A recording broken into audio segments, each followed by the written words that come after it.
You just assume like they're a Christian, they're a good person, you can trust them, right? I was molested when I was there. I was 7 or 8 years old. Bad people are out here, and it's full of sex and drugs and dangerous people. I was run over by a car when I was 4, and I almost died in that car accident. And being at pro-life protests and having people drive by in cars and shout, it felt like they were yelling at me.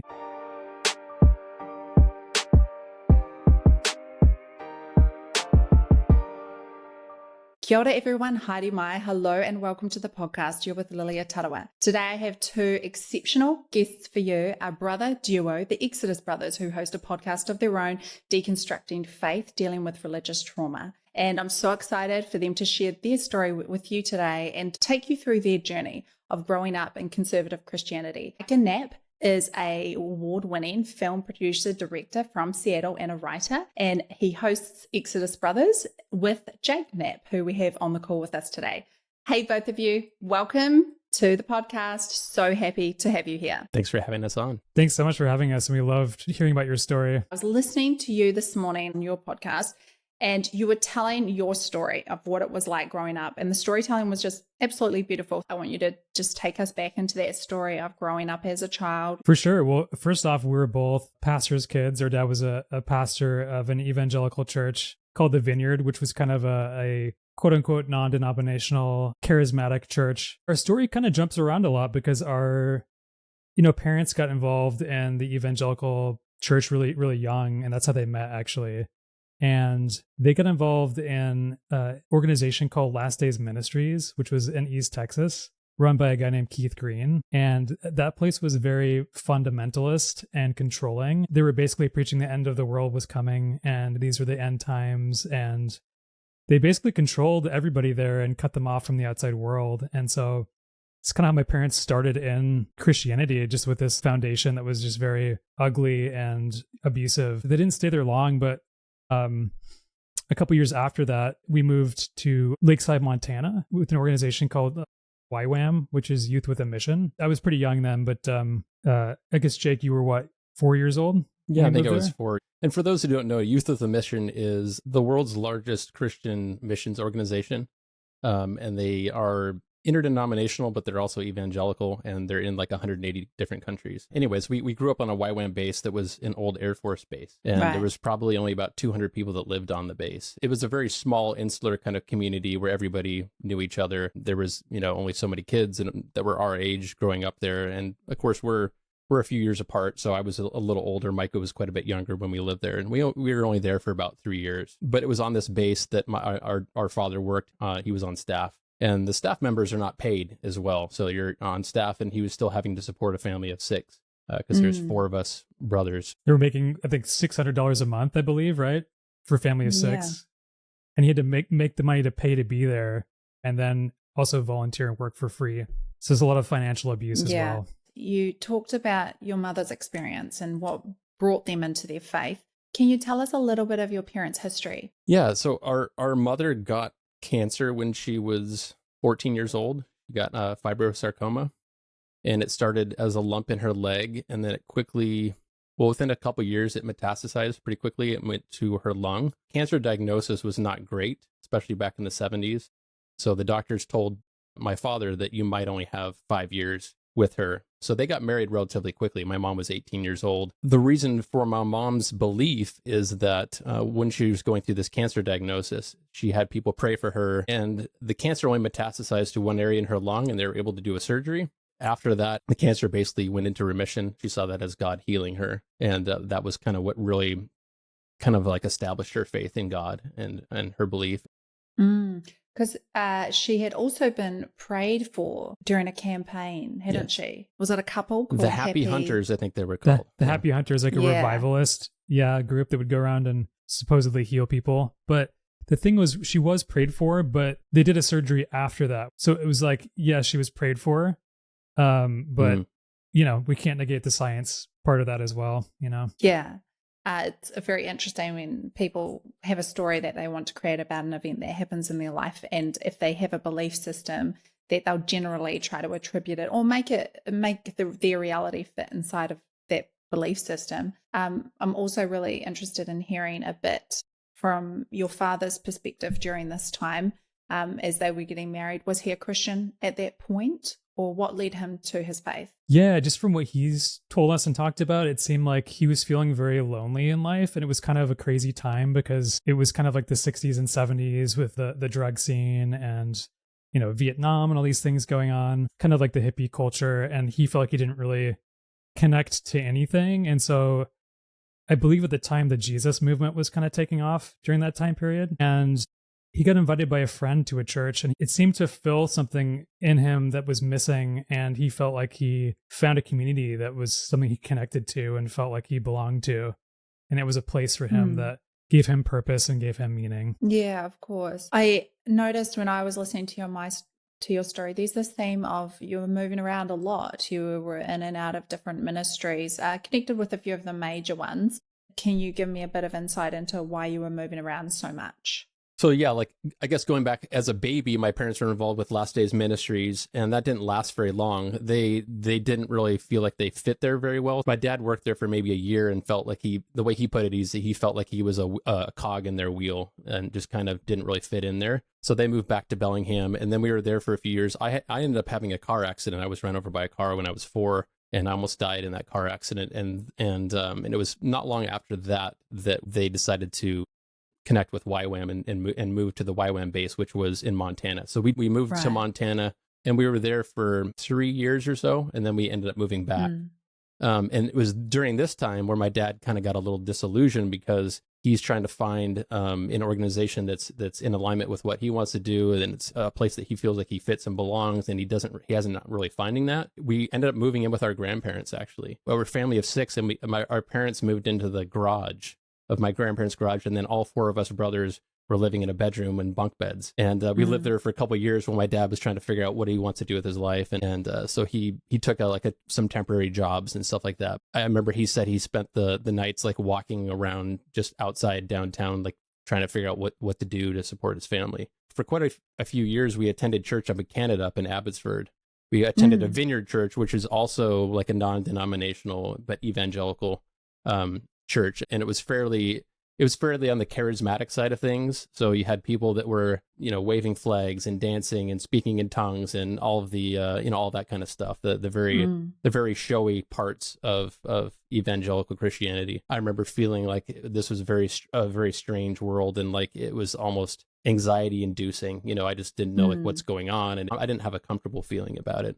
And my older brother was picked on a little bit, I think, there too. We ended up joining a local church that was a different flavor, and I don't remember exactly what denomination that was at the Hillcrest Chapel.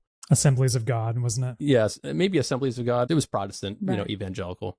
And it was when I was going there that I was molested. I was 7 or 8 years old. And it was something that I was a really shy kid to begin with, so I didn't talk to anybody about it. It was just kind of a weird situation, but it was anxiety causing because I'd had pretty traumatic car accident where a lot of trauma there that was never really fully worked through. Yeah, and thanks for sharing that. I will come back to a couple of those points that you mentioned a little bit later on too, because I'd really like to dive into those with you as much as you feel comfortable. I'd really love to know. So you're going to these churches, and then ultimately, where does this lead? Ultimately, it leads to my dad feeling disillusioned again, and he felt like, okay, that's it. I want to start my own church and do things my way. And so he got ordained and started a church. And the beginning of the church was actually began in our home, in our living room at our house, which made us feel very strange and unique, Jesus freaks, because, our neighbors were looking at us weirdly, and they see,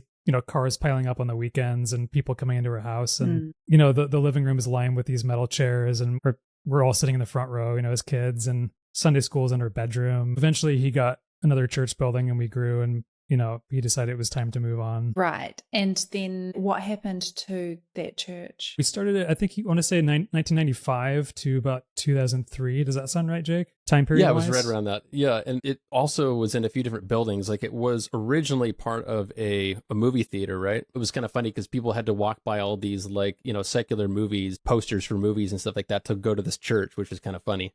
it was almost like that was the litmus test for people to see if you could, make it past that without being too scared away. Yeah. Because, the environment that we grew up in evangelical Christianity was very much, controlling in terms of what kind of, music and movies and entertainment we could have access to. And it was pretty much just Christian based only, so Stephen Hassan is a cult expert, and he's somebody who wrote a model called the BITE model. I don't know if you're familiar with that, but yeah, the BITE model is something that it stands for behavior, information, thoughts, and emotions. And it's a way to like sort of judge whether or not you're in a high control group or a cult.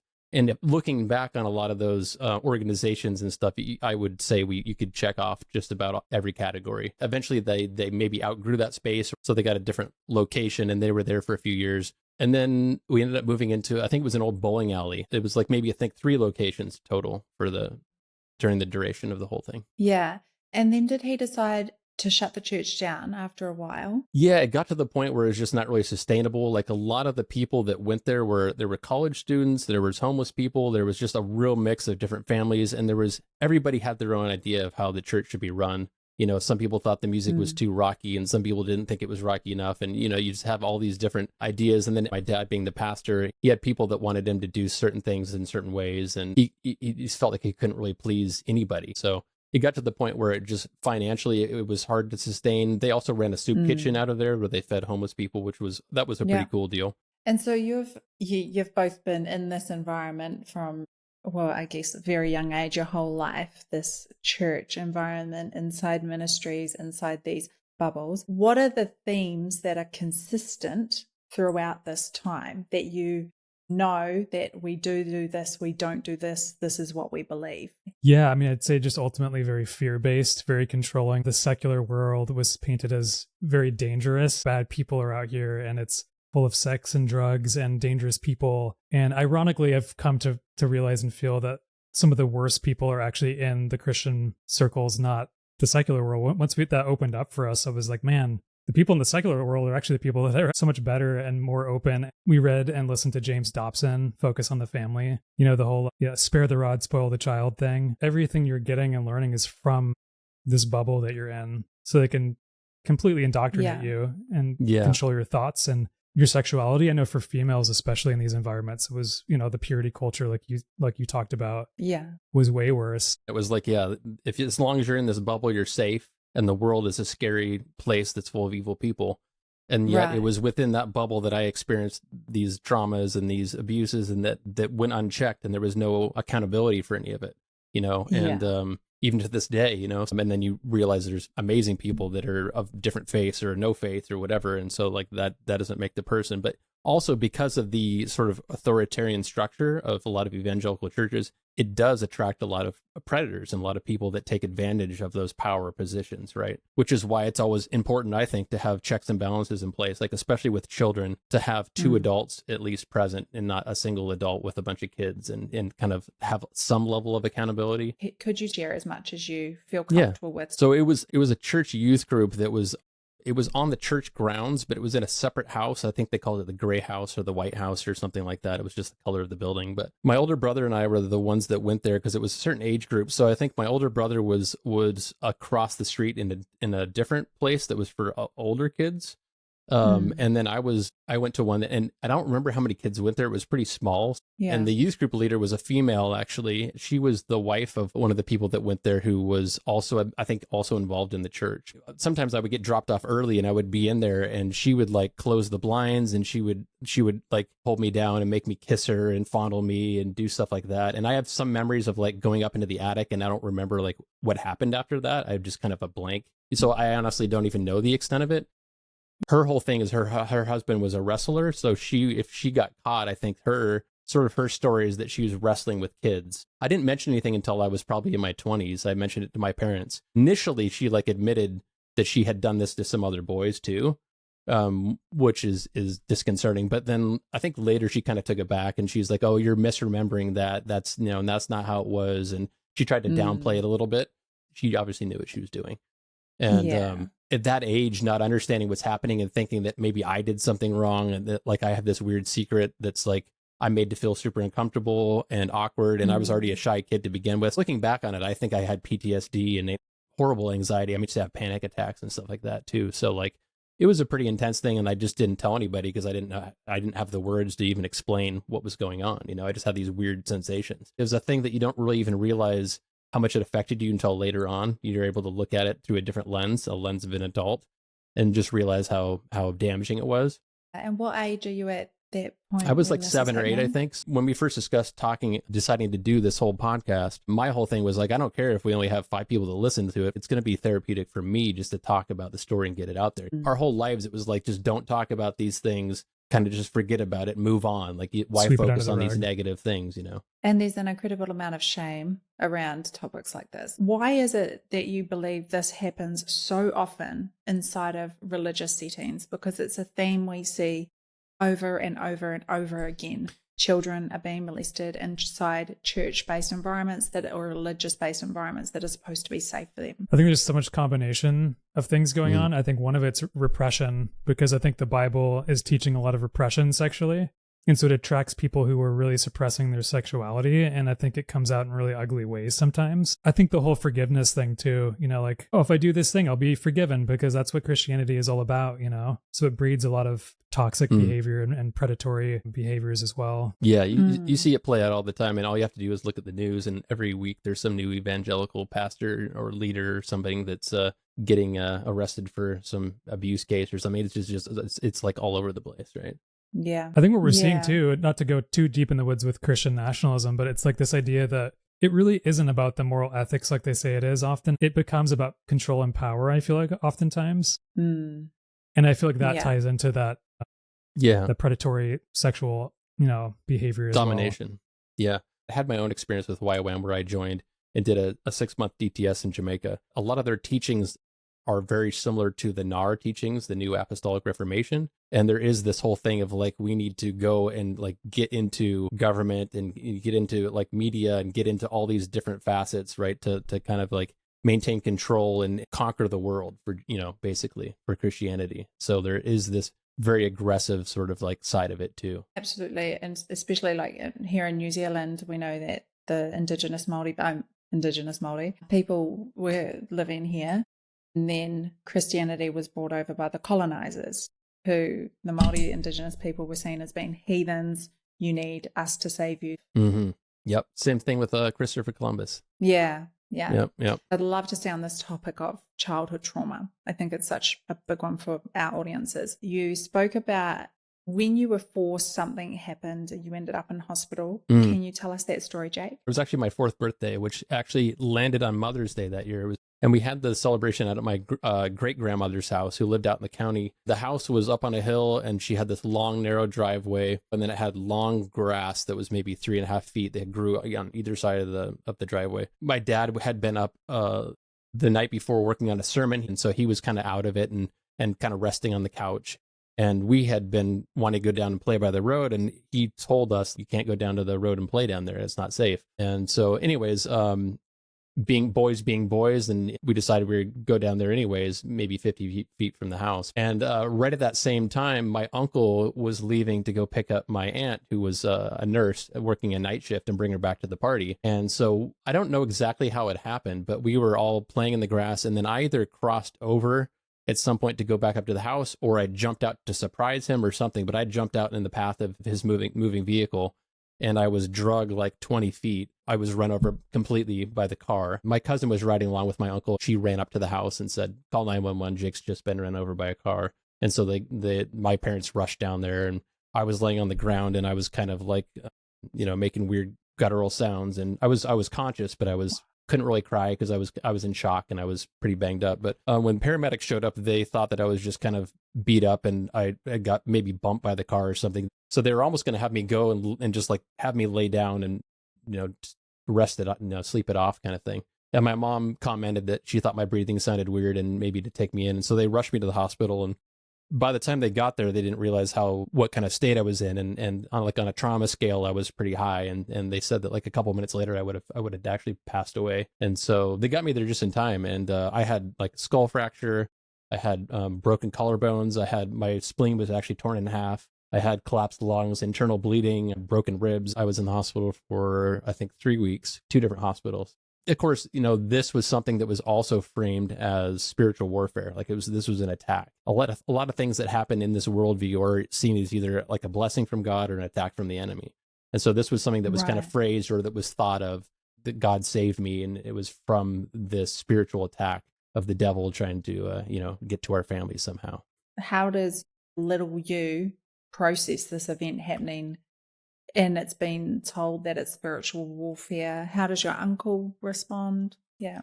He kind of like never made it past the denial phase. So like working through the trauma of it, like he was trying to rationalize how this happened. It was such a shocking thing. And even though I didn't die, he couldn't really process it. Where my dad tried to have a conversation with him, and he kind of like got angry about it. And so he actually quit talking to my father for, I think, 6 months. It took me a long time to like build up the courage, but I finally, I wrote him a long letter probably 2 years ago.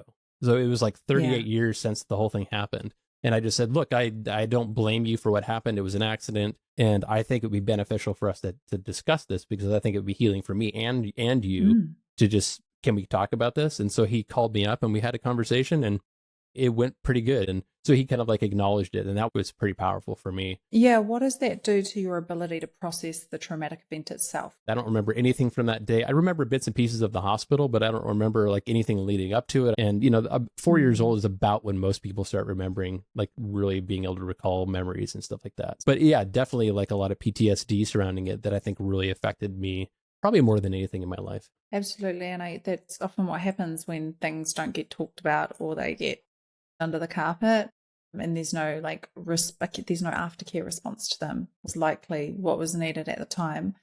And then you bring this forward into your adulthood, and it seems to be a very poignant story for you that has really impacted your life moving forward.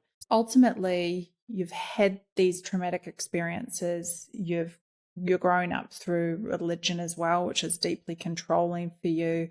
And then something happens that causes both of you to start asking some questions. Can each of you share what it was that changed things for you? For me, it was kind of just gradual over time, being like, I don't really like any of this, and I've never felt connected to it. I was never someone who loved being in it or being a part of it. In fact, I often felt like it was forced upon me, which was my biggest problem with it.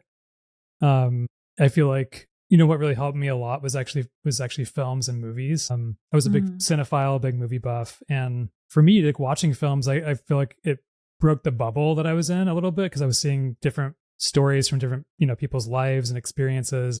I feel like that really created empathy with me. And I started seeing that this world was very restrictive, and there was so much more outside of it.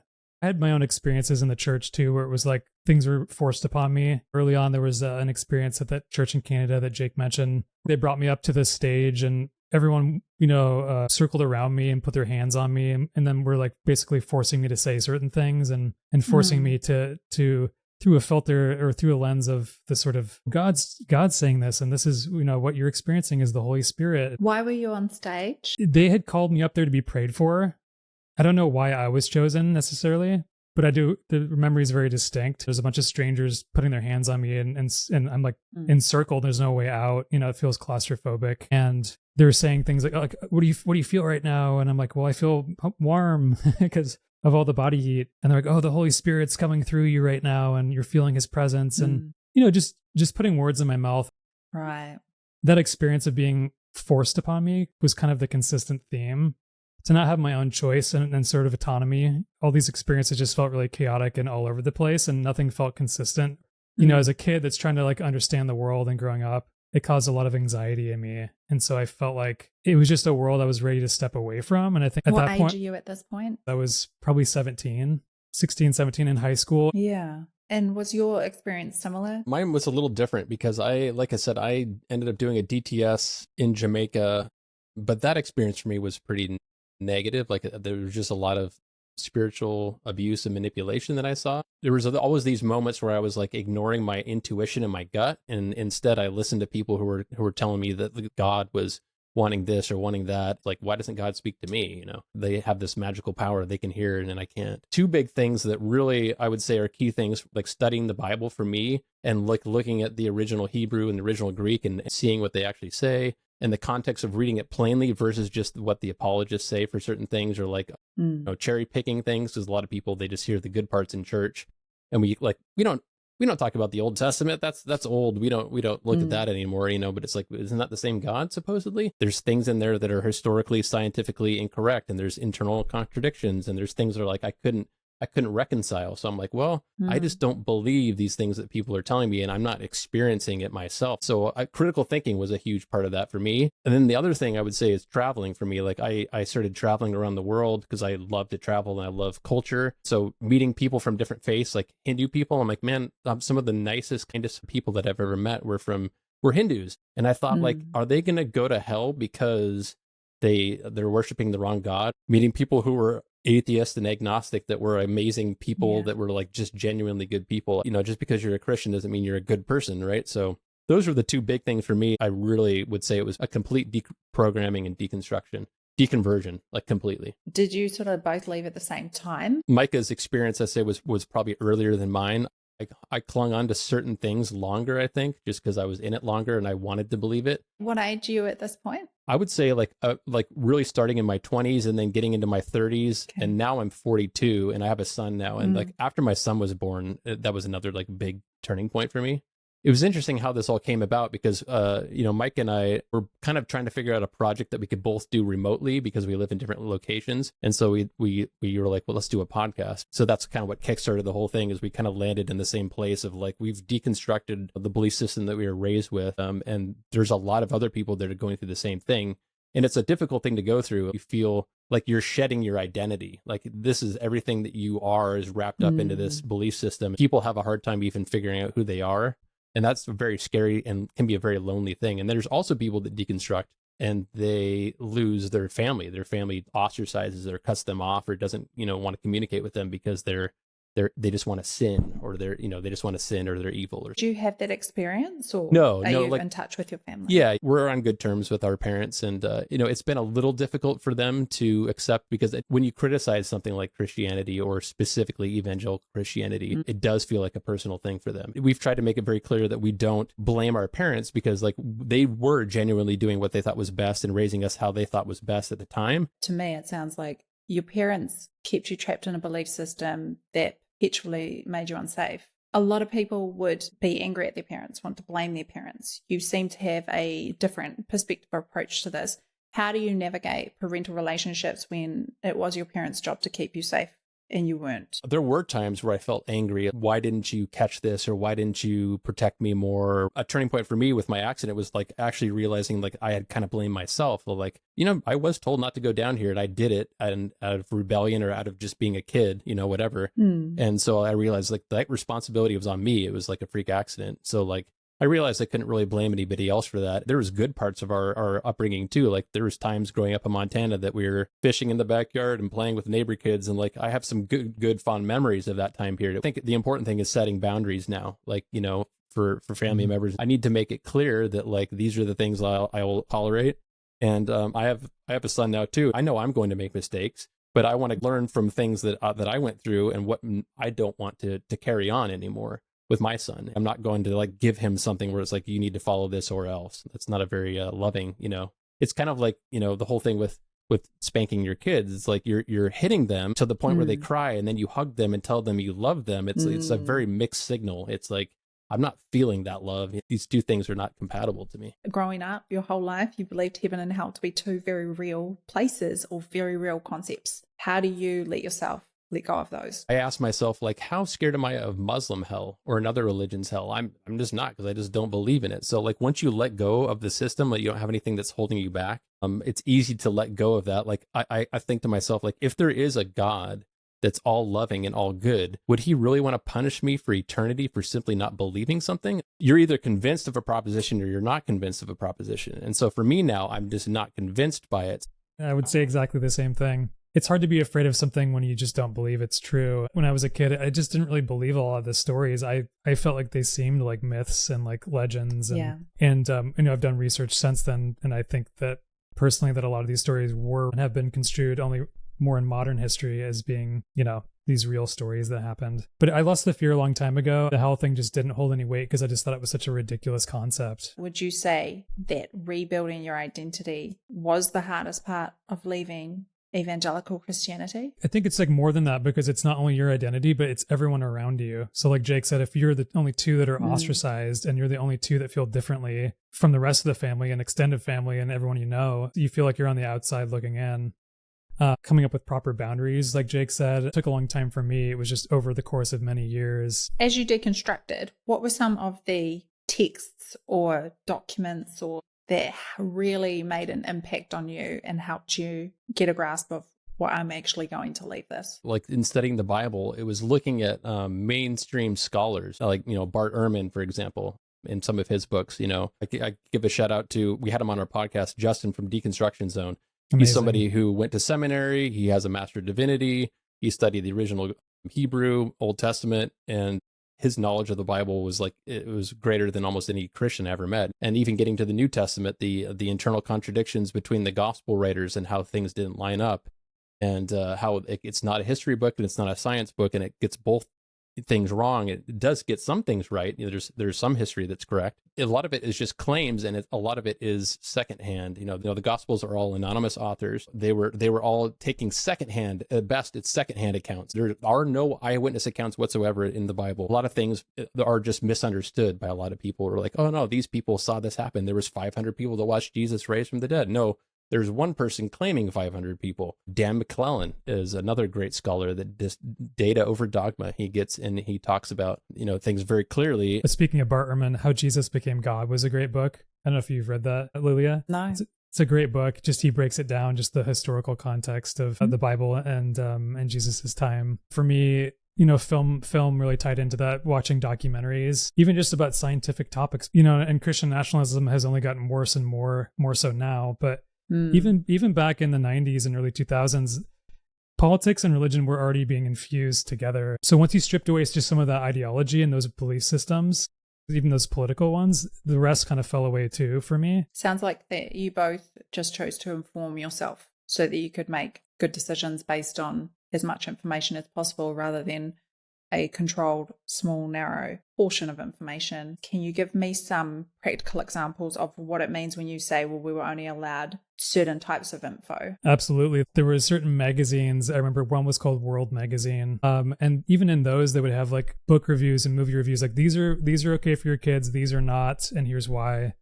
And I remember my mom specifically would take books and they would black out sexually explicit imagery, which would ironically only draw my interest more, because it was like, oh, what are they hiding? A lot of music was limited. We couldn't listen to a lot of musicians. We could only listen to Christian artists. Being in the environment like in Montana, where we're in this community that's only 200 and some people, right, there is no access to anything. Like there is no internet. Okay. You can't go to the store just down the block and buy, whatever. So if we kind of bring the timeline forward into present day, could each of you tell me how you identify today? What your belief system is, how you navigate the world around you? What have you rebuilt yourself to be? I would identify as an agnostic atheist. So that sounds weird to some people, I'm sure, but agnosticism has to do with knowledge. Atheism has to do with belief. I'm not convinced in any gods, that we can know any gods, that any exist, at least within any of the major religions. I guess I would call myself a secular humanist. I believe that all people are essentially equal. It doesn't matter to me whether or not somebody's a Christian or atheist, Hindu, Muslim. I judge the person and not the belief system behind that person. And I think empathy is the way to view things. Like looking at people that are gay or transgender. I think live and let live. Like their decisions are not affecting me whatsoever. Why do I let that control or affect my life in any sort of way? I love that. Yeah, same. To me, it's to piggyback. Empathy has always been the core belief for me. I feel like caring about other people, despite their background, gender, identity, we should care about all humans and all people equally. I don't love putting myself in a box either, but I would also say agnostic atheist as well. And just a curious person too. I'm open to learning new information and changing my mind. I would say that art has been therapeutic for me. In fact, I've been doing that my whole life. And if I can shout them out, I've actually got a documentary that I'm working on right now. It's called Kid with the Movie Camera. It's in post-production. We're actually going to be hitting the festival circuit later this year. As a child, I wanted to be a filmmaker. And it's about how I used a camera to cope with and understand my world when it was confusing and chaotic. And that was kind of like my journal for me. And I also have a book called Raised in Cults that'll be coming out as well. Know that you were doing pro-life rallies for basically all conservative Christians. Abortion is a huge no-no. When you were leaving your faith, what was your thought process around that? I think I mentioned on our podcast or in my book and documentary is having these early memories of being like 4 to 5 years old, being at pro-life protests and having people would drive by in cars and shout, and they were like, it felt like they were yelling at me, and I just didn't know what was going on. And I'm holding a sign that I have no idea what it means. And all these people are getting angry at me and I just don't know why. And so it's a very confusing experience. And I kind of felt like I was a prop that was being used for someone else's agenda. I never related to the pro-life movement or agenda because I feel like a lot of it is hypocritical. Quote unquote pro-life to me should be taking care of people after they're born. I feel like it's a pro-birth movement and not a pro-life movement, because I feel like whether it's through social programs that take care of people, whether it's taking care of immigrants in our society, whether it's caring for other people that are suffering in Gaza or wherever it is in the world, that to me would be pro-life. I do remember making some pro-life posters. I think we would we would put our fist in some ink and then put it on there and then create like a little feet and these little bloody or little footprints or whatever. But ultimately I think it comes down to women having autonomy over their bodies and the government not having the control over them. I think a lot of it is tied in with a lot of super conservative far right stuff. So yeah. And speaking of super conservative, I was raised to believe that sex is between a man and a woman within marriage. When you're deconstructing your faith, did you confront these beliefs that you held about sex and then also about the LGBTQ community? It was a big thing that like people that are gay are either mentally ill or they're living in sin or they're dealing with demons or something like that. When I got married, my wife at the time was she was not religious. And she had a lot of gay friends. And so we started hanging out with a lot of her gay friends. And that really like made me change my perspective on a lot of that. I'm like, oh, these people are not bad and scary and weird and trying to convert your kids. Like the indoctrination and the rumors and all these things I didn't find to be true. I ended up getting divorced and I'm currently in a relationship with a girl and I have a kid and we're not married. So like I'm living in sin right now. I mean, I'm just I'm going to hell, Micah. That's right. So yeah, like I think having a loving relationship and is the important part, and being respectful and respecting each other is what's important. I knew lots of Christians that waited till they got married and then they were not compatible one way or another and they got divorced right away. And there's a lot of people in the church that were just having affairs and all sorts of things that were happening too. So the fact that you had to get married or get married young or marry somebody and then have a bunch of kids with them and wait till you're married to have sex, I thought was kind of ridiculous personally. One of our brothers actually came out as queer years ago. And even before that, I had a lot of LGBTQ friends being sort of in the artist community. There's just people of all, backgrounds and varieties. And it was always something I felt like was very controlling from the church. And they made it seem like it was unnatural. But again, everything had to be, within this box, the nuclear family, man and woman. And it's like man's up here, then woman's next, and then children, and then God's above everyone else. If you look at the history of humanity, we know that this is a natural thing that's been around through all of time, and it's only been more in modern history that it's become, through the conservative church, been stigmatized. If a believer who is deconstructing is listening, what would you have to say to them if they're currently in the mess of that? It's seen as very wrong to question, but I know Christians that do, they're still Christian, but they're able to question. I think you should question. People like Jake mentioned, his name is Justin from Deconstruction Zone. He was going to seminary and he was researching and studying the Bible in its original language and in detail. And I think that's the best thing you can do. So you actually know what you believe and what the thing that you believe in is saying, and let it speak for itself. I agree. I think that if you look at the statistics, the percentage of especially at least Protestant Christians in America that have actually read the Bible in its entirety is something like maybe 30%. So a lot of people are just going to church and hearing select Bible verses repeated back to them, and they're cherry picking the parts they like and they're ignoring the rest. Read the Bible. Take a look at what it's actually saying, and then ask yourself, is this something that an all-loving, all-knowing, and all-powerful God would do? God being a massive character in your life for most of your life, and also Jesus, how did you start to deconstruct the roles that those characters played for you? And decide then not to follow the teachings of Christ or follow the God of the Bible. It seems a little cliche to say, but the God of the Old Testament and Jesus of the New Testament just don't seem like the same God, period. Just never really saw Jesus as the literal son of God. I thought, oh, he has some good teachings and sayings. There's nothing wrong about his messages that I'm hearing, but I just don't believe that he died and rose again. We could go into detail on that, but it just falls apart under scrutiny and so many levels, and that's a whole topic on its own. I agree. I think that the God of the Old Testament, Yahweh, was a regional deity. He was like a desert storm deity, tribal war god that got absorbed into that culture. Then there was people that tried to make Jesus into that God, that same God, and they just don't seem compatible. He said that he came to fulfill the law, not to abolish it. And people think that fulfill means to get rid of, but that's Paul's theology. That's not Jesus's theology. Jesus said not a single jot or tittle would go away, that whoever followed these commandments would be greatest in the kingdom of heaven. So he's actually upholding the law of Moses. The thing about Jesus is that, like, somebody like this, his teachings were not unique to Christianity. They existed prior to and outside of Christianity. I've always said that, like, if there is a God out there that is all knowing and all powerful and all loving, that God would know what it would take to convince me that God is real, and that God hasn't done that. It's been an absolute pleasure to sit down and deconstruct a little more with you today. I think we all learned something. For those of you listening, I will include a link to the Exodus Brothers Instagram in the show notes, and also a link to any of their other products, just so you can check them out, and their podcast, so you can go along, have a listen. If you're not following along on this podcast, please hit the follow button. If you're loving the content, it really helps grow the show and get this message out here.